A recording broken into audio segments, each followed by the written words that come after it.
الحمد لله رب العالمين والعاقبة للمتقين والصلاة والسلام على رسوله سيد المرسلين رحمة للعالمين شفيع المذنبين سيد الأولين والآخرين سيدنا ومولانا محمد رسول رب العالمين وعلى آله وصحبه أجمعين. أما بعد فأعوذ بالله من الشيطان الرجيم. بسم الله الرحمن الرحيم.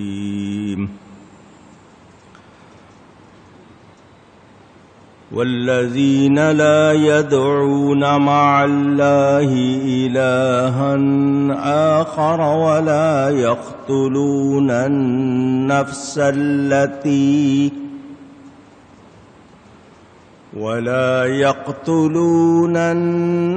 التي حرم الله إلا بالحق ولا يزنون ومن يفعل ذلك يلقى أثاما. صدق الله العلی العظیم. محبت کے ساتھ ایک مرتبہ درود شریف پڑھ لیجئے. اللهم صل على سيدنا ومولانا محمد معدن الجود والكرم وآله وصحبه وبارك وسلم.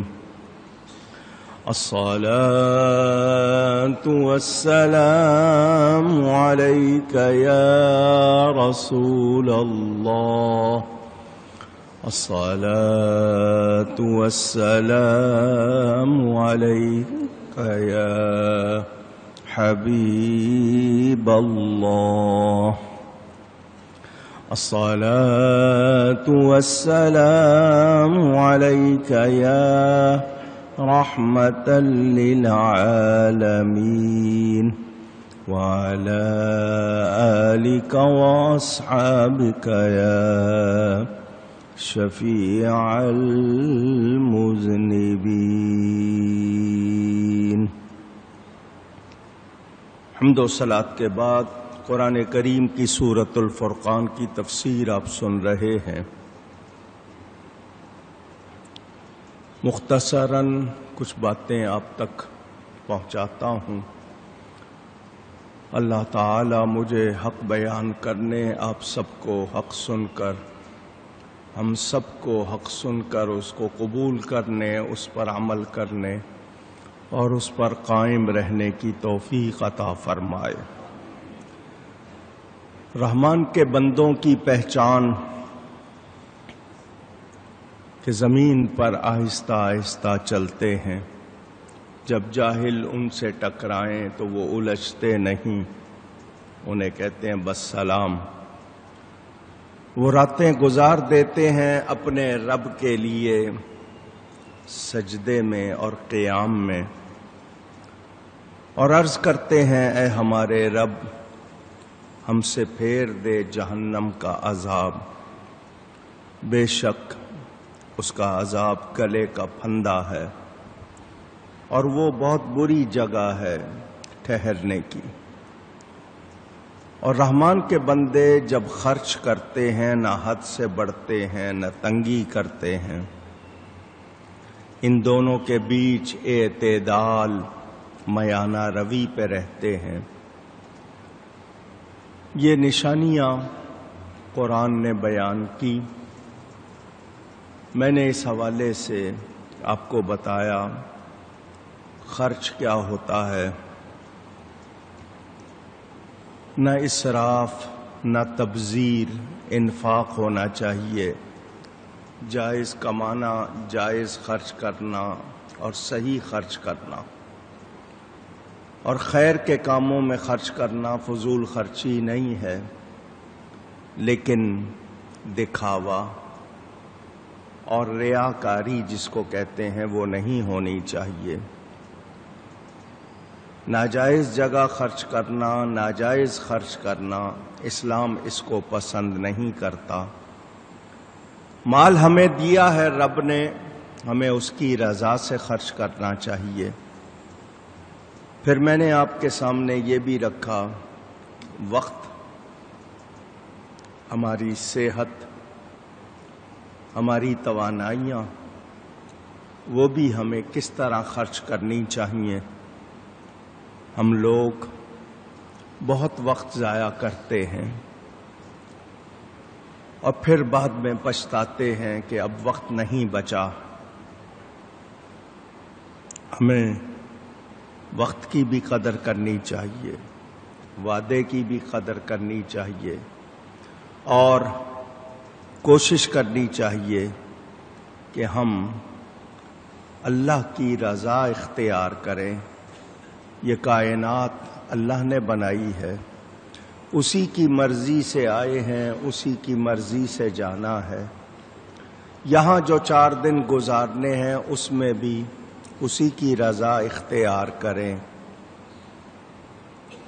ہم لوگ جوانی میں عبادت نہیں کرتے، جو وقت ہے اصل میں عبادت کا۔ جب بوڑھے ہو جاتے ہیں، گناہ کی طاقت نہیں رہتی، پھر نیکی کو سوچتے ہیں۔ عبادت کریں تو اس پہ فخر اور ناز نہ کریں، اور عبادت کرنے کے باوجود، بہت زیادہ نیکی کرنے کے باوجود دوزخ سے پناہ مانگے۔ جتنا ایمان زیادہ ہوگا، جتنی نیکی زیادہ ہوگی، اتنا ہی اللہ کا خوف زیادہ ہو۔ دوزخ آگ عذاب کی جگہ ہے، اور جس نے نافرمانی کی، حکم عدولی کی، کہنا نہیں مانا، اس نے اپنا ٹھکانہ خود جہنم کو بنایا۔ جس کا وہ ٹھکانہ ہے وہ جان لے کہ وہ ٹھہرنے کی اچھی جگہ نہیں ہے۔ دوزخ میں رہنے والے فرشتے یا جنتی لوگ جو دوزخ سے گناہگار مومنوں کو نکالنے جائیں گے، ان کے لیے عذاب نہیں ہے، ان کے لیے وہ ٹھہرنے کی جگہ نہیں۔ ضرورت سے زیادہ توانائیاں، مال، وقت لگانا،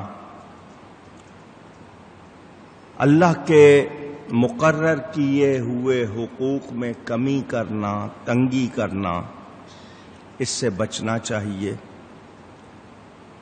میں پھر کہہ رہا ہوں، عبادت میں زیادہ وقت لگائیں اور حقوق بھول جائیں۔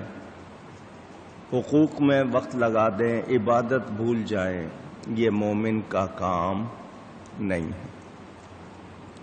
حقوق بھی ادا کرنے ہیں، عبادت بھی کرنی ہے۔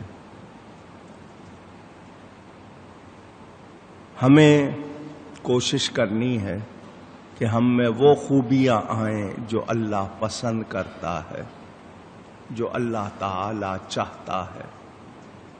لفظوں کا استعمال ہو، باتیں ہوں، وقت ہو، قوت ہو، طاقت ہو، سب میں میانہ روی چاہیے۔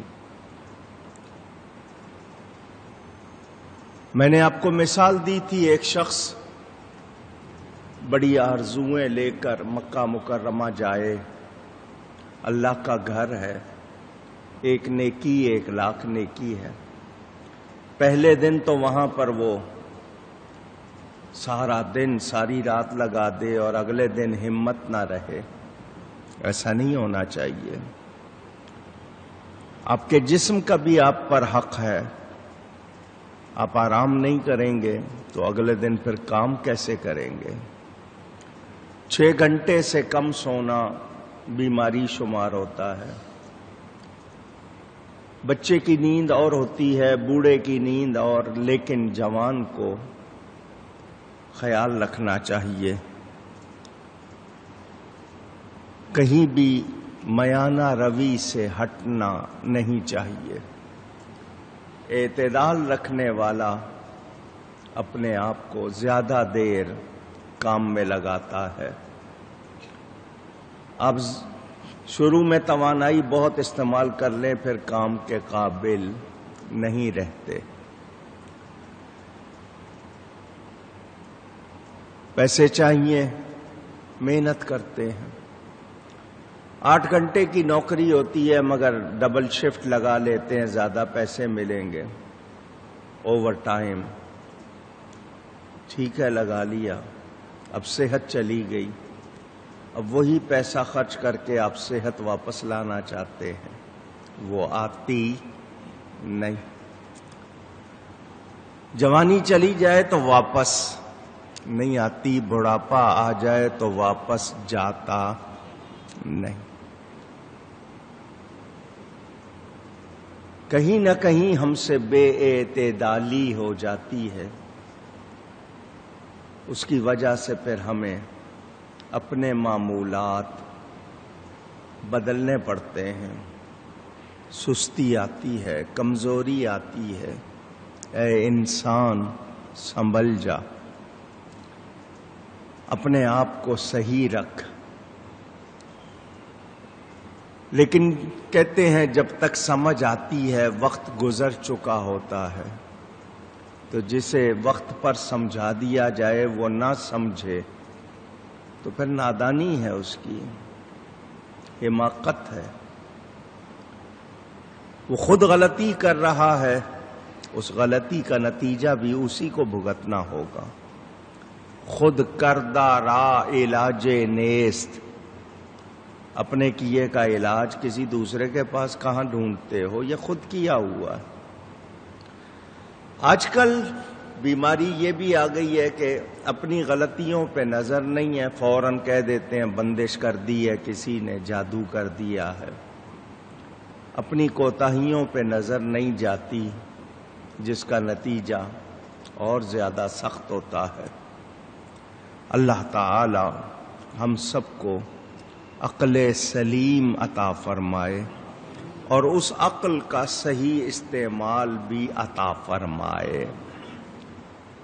بہت بڑے بڑے عقل مند کہلانے والے ایسی ایسی غلطیاں کرتے ہیں، ہمارے سامنے روز کی باتیں، اپنے آپ کو جانے کیا سمجھنے لگ جاتے ہیں اور ایسی ایسی حرکتیں کرتے ہیں کہ دیکھ کر تعجب ہوتا ہے کہ کیا واقعی یہ عقل والے ہیں؟ تو انسان عقل والا اسی لیے کہ وہ تمیز کرتا ہے کیا میرے لیے صحیح ہے اور کیا نہیں۔ انسان کو اعتدال پسند ہونا چاہیے، ماڈریٹ۔